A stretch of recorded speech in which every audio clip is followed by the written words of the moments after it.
नमस्कार, पूरब टाइम्स की पेशकश आज के फटाफट ताजे समाचार में आपका स्वागत है। परंतु सबसे पहले आपसे अनुरोध है कि यदि आपने ये चैनल सब्सक्राइब नहीं किया है तो सब्सक्राइब कर लें। केंद्र सरकार के कर्मचारियों को भारी राहत मिली है। अब टीए क्लेम लेने के लिए बोर्डिंग पास जमा कराना जरूरी नहीं होगा। केंद्रीय वित्त मंत्रालय के व्यय विभाग ने एक आदेश निकालकर यह स्पष्ट कर दिया है कि सरकारी टूर या फिर एलटीए के क्लेम के क्रम में आवेदन के साथ फिजिकल फॉर्म में बोर्डिंग पास लगाना जरूरी नहीं है। अब कर्मचारी सिर्फ एक सेल्फ डिक्लेरेशन सर्टिफिकेट लगा देंगे कि उन्होंने ये यात्रा की है और फॉर्म में जरूरी जानकारी भर कर देंगे, बस इसी से काम चल जाएगा।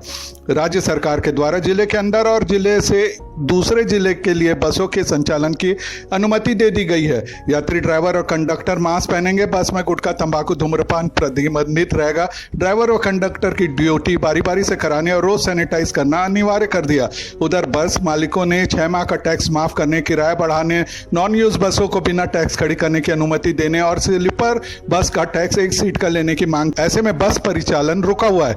होटल, रेस्टोरेंट और शॉपिंग मॉल को 95 दिनों बाद खोलने की अनुमति मिल गई है, लेकिन सभी संस्थानों को केंद्रीय स्वास्थ्य मंत्रालय के दिशा निर्देशों का कड़ाई से पालन करना होगा।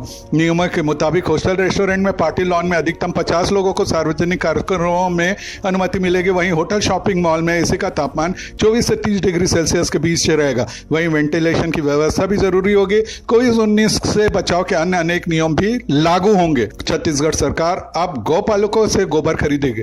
गोबर खरीदी की शुरुआत गोधन न्याय योजना के तहत सरकार 21 जुलाई को हरेली त्योहार के दिन से करेगी। मुख्यमंत्री भूपेश बघेल ने कहा कि गोबर प्रबंधन की दिशा में प्रयास करने वाली देश की पहली सरकार है। आने वाले समय में सरकार गोमूत्र खरीदने पर भी विचार कर सकती है। इससे ग्रामीण अर्थव्यवस्था के दृष्टिकोण से बेहतर परिणाम होंगे। प्रदेश में करीब 2200 गोठान बन चुके हैं जहां यह काम तत्काल शुरू हो सकता है। छत्तीसगढ़ सरकार की एक और योजना पौधा तुम्हार द्वार का दुर्ग में शुभारंभ कर दिया गया है। वन विभाग की मदद से चलाई गई इस योजना में दुर्ग नगर निगम क्षेत्र में कोई भी व्यक्ति अपने घर, आंगन या खेत खलिहान में पौधा लगाना चाहता है तो एक फोन पर उसे पौधे को अपने घर पर प्राप्त कर लेगा। केवल दुर्ग नगर निगम क्षेत्र में 50,000 पौधे लगाने का लक्ष्य रखा है, जबकि पूरे दुर्ग जिले में यह लक्ष्य 3.5 लाख का रखा। मोबाइल नंबर 9406091336 पर फोन लगाकर निःशुल्क अमरूद, हल्दूज, जंगल जलेबी, नीम, अर्जुन करंज, मुनगा, आंवला इत्यादि 39 किस्म के पौधे प्राप्त किए जा सकते हैं। इस कार्य का शुभारंभ दुर्ग विधायक अरुण वोरा, कलेक्टर सर्वेश्वर भूरे, एसपी अजय यादव व वरिष्ठ वन विभाग के अधिकारियों की उपस्थिति में किया गया। दुर्ग जिला सहकारी बैंक के 4 बार के पूर्व अध्यक्ष व बीजेपी के कट्टर समर्थक प्रितपाल बेलचंदन ने कुछ दिनों पहले ही पार्टी से इस्तीफा दे दिया था। उनके कांग्रेस में प्रवेश होने की अटकलें लगाई जा रही थी। कुछ कारणों से उनका अभी तक कांग्रेस में प्रवेश नहीं हो पाया, लेकिन अब प्रितपाल की मुश्किलें बढ़ती दिखाई दे रही है। दरअसल प्रितपाल के खिलाफ अध्यक्ष पद में रहते हुए करोड़ों के भ्रष्टाचार का आरोप लगा था, लेकिन राज्य में बीजेपी की सरकार होने के कारण किन्हीं कारणों से जांच नहीं हो पाई थी।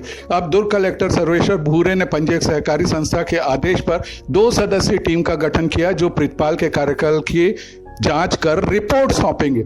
दुर्ग नगर निगम लोक कर्म प्रभारी अब्दुल गनी द्वारा नगरीय नियोजन विभाग समिति की बैठक ली गई।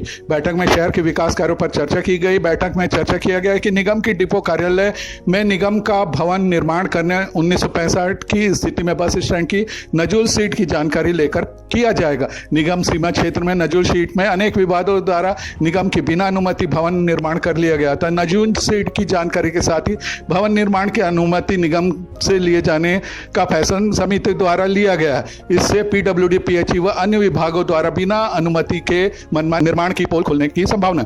समुद्र तल की ऊंचाई में बनी द्रोणिका के असर से उत्तरी छत्तीसगढ़ में बारिश हो रही है। पिछले 24 घंटे में अंबिकापुर शहर के में करीब 30 मिलीमीटर बारिश रिकॉर्ड की गई। मौसम विभाग का अनुमान है कि अगले 24 घंटे के दौरान उत्तरी छत्तीसगढ़ में लगभग सभी जगह बारिश होगी। मानसून की सक्रियता इस बार लगभग सभी इलाकों में समय से बारिश शुरू हो चुकी है। मानसून छत्तीसगढ़ से आगे बढ़ गया, पर मध्य छत्तीसगढ़ के दुर्ग, रायपुर इत्यादि स्थानों में कुछ स्थानों पर अगले 24 घंटों में बारिश हो सकती है।